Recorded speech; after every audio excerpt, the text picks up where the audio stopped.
Hey everyone, thanks for joining me for another week of Tea with EC. I'm going to read you another fairy tale today from my book, The Adventurous Princess, and Other Feminist Fairy Tales. And this one is one that I really wanted to retell because I think it's got some very problematic elements in it around consent. So the story is The Frog Prince. You might only know it from the Disney version, which I've forgotten, is it also called The Frog Prince? Let me know in the comments. But the traditional version of this fairy tale is very different to the Disney version. And it's got some real questions around the consent that the princess gives to the frog. And then it's a very patriarchal story where the princess promises something that is not what she intended to promise, and her father forces her to uphold the promise, which makes her very uncomfortable. So I wanted to tackle that in this fairy tale.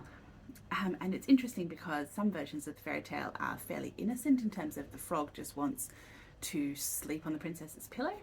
And some versions of the fairy tale in other countries across Europe are much more explicit about what the frog wants to do with the princess, which the father forces the princess to get on with. So, the Frog Prince. Have you got your cup of tea? Once upon a time there was a prince who lived in a pond in the gardens of a castle. Perhaps you're wondering why a prince would live in a pond. Well, this prince had found himself on the wrong side of an enchantment, which had turned him into a frog, the colour and size of a smooth river pebble, mottled brown and just big enough to fit snugly in the palm of your hand. Shout out to my sibling Spike for that beautiful description of a frog. The poor prince was deeply unhappy. The only way to break the enchantment was for him to find a princess willing to give him her companionship, let him sit next to her, eat from her plate, and sleep in her bed. And how was a frog to catch the attention of a princess, much less have her choose to be his companion? One day the frog was moping in the middle of the pond when he heard a sound. Looking up, he saw the youngest princess from the castle, weeping at the edge of the pond. "Why are you crying, princess?" he asked. The princess looked around and was startled to see the voice came from a small frog sitting on a lily pad. "Oh, frog!" she exclaimed. "My golden ball has fallen into the pond and I cannot get it back, for the water is too deep." The frog had a good heart and was about to fetch her ball when he had an idea. "Princess," he called, "what will you give me if I return your ball?" "Why, anything, you funny little frog," said the princess. "Gold, jewels, whatever you want." "I don't want gold or jewels," said the frog. "But if you promise to be my companion, let me sit by your side, eat from your plate, and sleep in your bed, I will fetch your ball." The princess looked at the frog, who lived in the pond, and she looked up at the hill at the castle where she lived. They were worlds apart. With a shrug, she gave her promise. The frog quickly brought her ball, but no sooner did she have it than she skipped back to the castle, completely forgetting both the frog and her promise. The frog took all day to follow her up to the castle on his short legs, arriving out of breath as the family were sitting down to supper. He knocked at the door, and the youngest princess opened it, then with a look of horror closed it quickly, shutting the frog outside. "Who is it?" the frog heard a man ask. There's the youngest princess, running back up to the castle with her golden ball.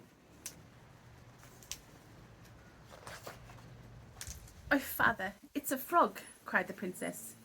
"He fetched my ball, which had fallen into the pond, and in return I promised to be his companion. I thought he could not leave the pond and could not possibly mean what he had asked." "Open the door," said the king, and the princess did so, letting the frog hop inside. The frog reminded the princess of her promise.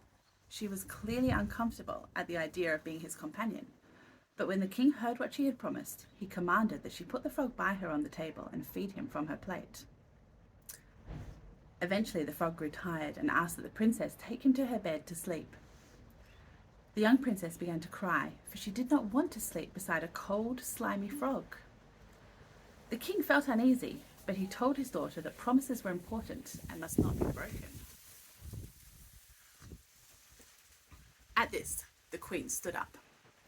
"Right," she said, "that is quite enough," she said crisply, with a stern look at the king, and she turned to the youngest princess. My darling, you need never let anyone in your bed that you are not entirely comfortable with having there, regardless of anything you have said or done before. Turn to the frog, she said. And as for you, that was an entirely inappropriate request of a young princess. The frog prince was surprised. He hadn't thought that his request might upset the princess. Considering it, he began to see that perhaps it was rather presumptuous.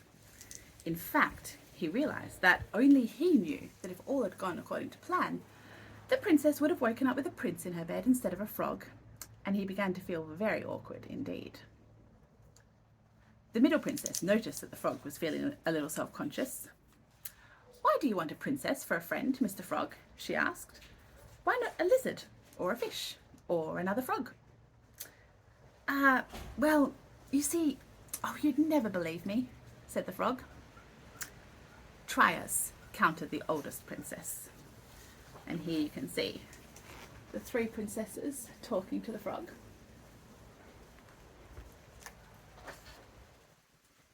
The thing is, said the frog, I'm not really a frog. The family looked startled, but they weren't laughing, so he continued. I'm actually a prince, under a spell, and the only way to break the spell is to sit by the side of a princess, eat from her plate, and sleep in her bed, which is a rather forward thing to ask, I see now. A prince, truly, said the oldest princess with a chuckle. Goodness me, that's easily settled. Leave my little sister alone and come and sit up here next to me. She picked up the frog and put him next to her. Here, you may have some food from my plate, she said, feeding him a grape. And after dinner you may spend the night on my pillow, but don't be getting any ideas about hopping anywhere else. That night the frog slept, quiet and good as gold, on the oldest princess's pillow. He was woken with a bump and a thud in the morning, having suddenly become much too big for a pillow and fallen to the floor as the enchantment unravelled and he regained his true form.